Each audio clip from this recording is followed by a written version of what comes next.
Sergeant Vex'thar had been training recruits for 16 cycles. 16 cycles of watching fresh cadets stumble through obstacle courses, panic during combat simulations, and occasionally pass out from mild gravitational stress. It was boring work, honestly, predictable, safe. And then the humans arrived. "Listen up," Vex'thar's voice boomed across the training grounds, his forearms crossed in what he hoped looked authoritative. "Today's exercise is simple, very simple. You will navigate the urban combat zone, extract the mock hostage, and return to the starting point. No live ammunition. No actual danger. This is training." He emphasized those last 3 words, staring pointedly at the lone human in the formation. The girl, what was her name? Mira. Yes, Mira Kane. She stood there with that unsettling stillness humans seem to possess, her dark eyes fixed on him with an intensity that made his secondary eyelids twitch involuntarily. "Cadet Kane," he continued, forcing his voice to remain steady. "That means no improvised explosives, no unauthorized modifications to equipment, and absolutely positively, no treating this like an actual combat scenario. Do you understand?" "Yes, Sergeant," she replied, her tone flat, emotionless. Vex'thar didn't believe her for a second. The other recruits, a mix of Zentari, Quillian, and Plex species, shifted nervously. They'd all heard the stories by now. Everyone had. Humans came from Earth, a Class 12 Deathworld where literally everything was trying to kill you all the time, constantly, without mercy. The gravity alone would crush most species. The wildlife, terrifying. The weather patterns, absolutely unhinged. "All right then," Vex'thar announced, activating his chrono. "You have 45 standard minutes. Begin." The recruits scattered, moving toward the mock urban environment with varying degrees of competence. Vex'thar settled into his observation post, pulling up the holographic displays that would let him monitor their progress. He grabbed his beverage, took a long sip, and prepared for the most mundane hour of his week. 3 minutes later his communicator exploded with chatter. Sergeant, we have a problem." That was Cadet Zilf, a Zentari whose sensory stalks were probably vibrating with panic right about now. Vex'thar sighed deeply, from all 3 of his lung chambers. "What is it, Zilf?" "It's Kane, Sergeant. She's not following the designated route." "Of course she isn't," Vex'thar muttered, switching his display to Kane's tracker. His eyes widened. She was moving fast. Very fast. Way too fast for someone who should be carefully clearing rooms and checking corners. "What is she doing?" "We don't know, Sergeant. She disappeared approximately 90 seconds into the exercise. She said, and I quote, that the designated route was inefficient and tactically unsound." Vex'thar felt a headache forming behind his primary optical ridge. Did she now? He zoomed in on her position. She'd somehow scaled a 3-story building, was currently perched on the roof like some kind of predatory bird, and appeared to be surveying the entire training ground with a pair of improvised binoculars. Where did she even get those? "Kane," he barked into the communicator. "Get down from there immediately. This is a ground-level exercise." "Negative, Sergeant." Her voice crackled back, infuriatingly calm. "High ground provides superior tactical advantage. I can see the entire kill zone from here." "It's not a kill zone. It's a training ground." "Semantics, Sergeant." Vex'thar's headache intensified. He watched, helplessly, as Kane launched herself from the roof, landed on an adjacent building with a roll that should have shattered her fragile human bones, but somehow didn't, and proceeded to rappel down the side using what looked like her own belt and jacket tied together. "That's not even standard equipment," he shouted at the screen. The other recruits, meanwhile, were dutifully following the prescribed route, moving in textbook formation, checking corners, communicating properly. Doing exactly what they were supposed to do, like normal, sane individuals. Kane hit the ground running, literally sprinting toward the building where the mock hostage was located. She didn't bother with the door. She went through a window. Just straight through it, shoulder first, glass simulation scattering everywhere. Kane. Vex'thar was standing now, all 4 arms gesticulating wildly at the holographic display. "Doors exist for a reason." Silence on the comm line. Then 15 seconds later, "Hostage secured, Sergeant. Returning to extraction point." "You can't possibly, that's impossible. The scenario requires at least 20 minutes of careful wait." "What?" He switched camera views. There she was, emerging from the building with the mock hostage, a weighted training dummy slung over her shoulder in a fireman's carry. She was sprinting, again, still, always sprinting, apparently. The other recruits were still on floor 2 of their designated building, carefully clearing rooms. Kane crossed the finish line at 8 minutes, 43 seconds. She dropped the dummy gently, straightened up, and stared directly at the observation camera. Mission complete, Sergeant.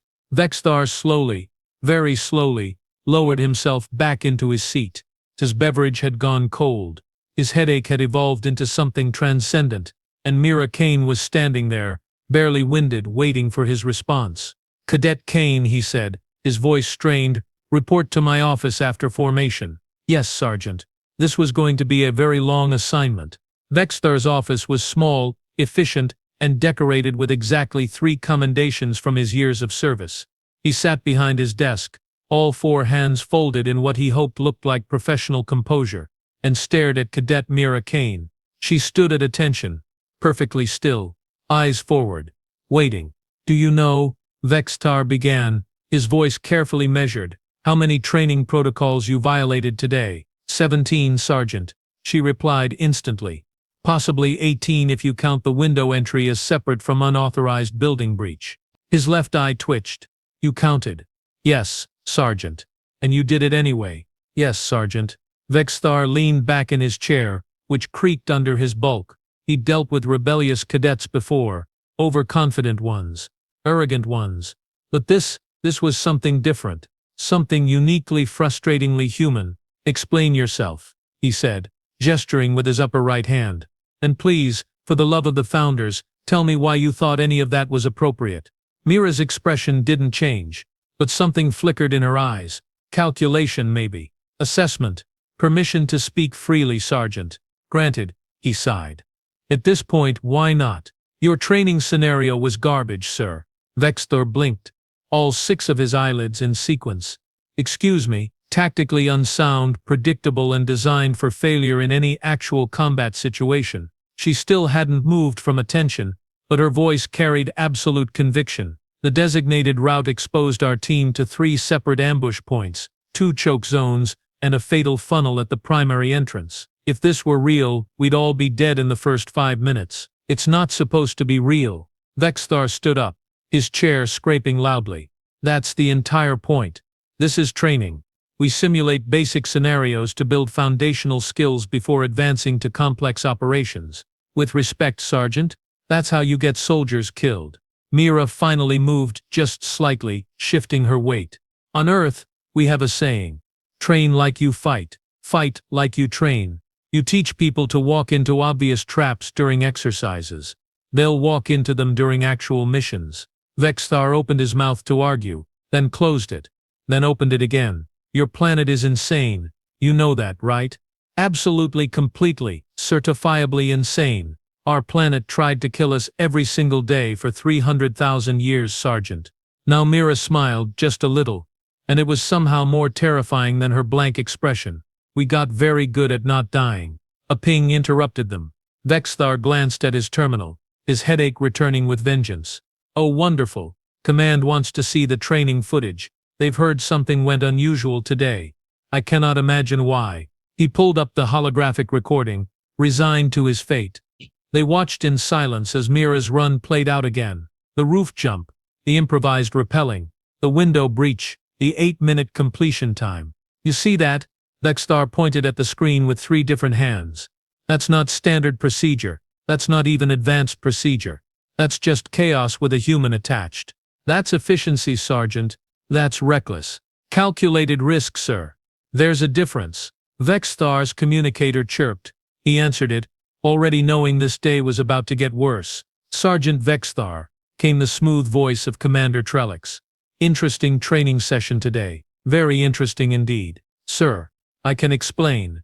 The human recruit, she's brilliant," Trellix interrupted.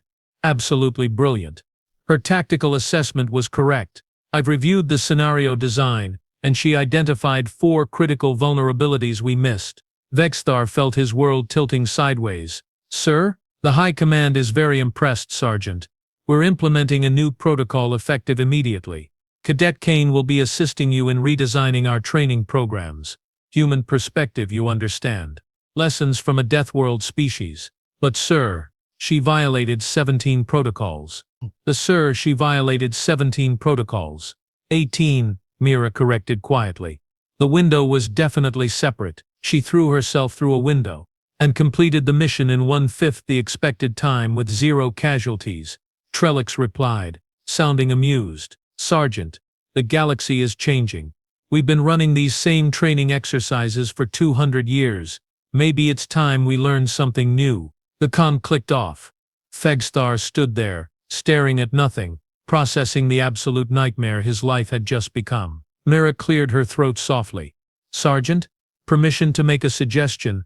Why not? He muttered. Everything else is already upside down. Tomorrow's urban assault drill. The one you have planned for Advanced Team Beta. She pulled out a datapad, like she'd been preparing for this moment. I have some ideas about how to make it more realistic, more challenging, more useful.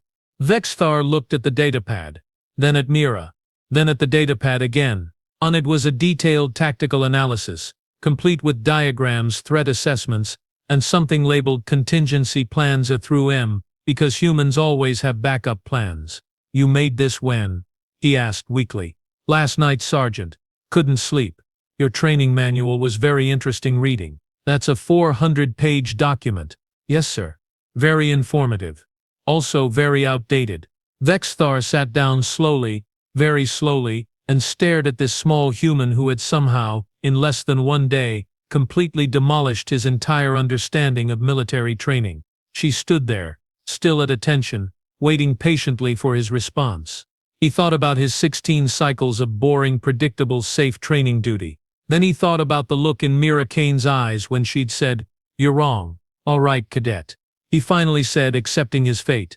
"Show me these ideas of yours. But if anyone else goes through a window, I'm blaming you personally." Mira grinned. "Deal, Sergeant." Outside, the rest of Advanced Team Beta was about to have a very, very interesting training session, and Sergeant Vex'thar needed a much stronger beverage.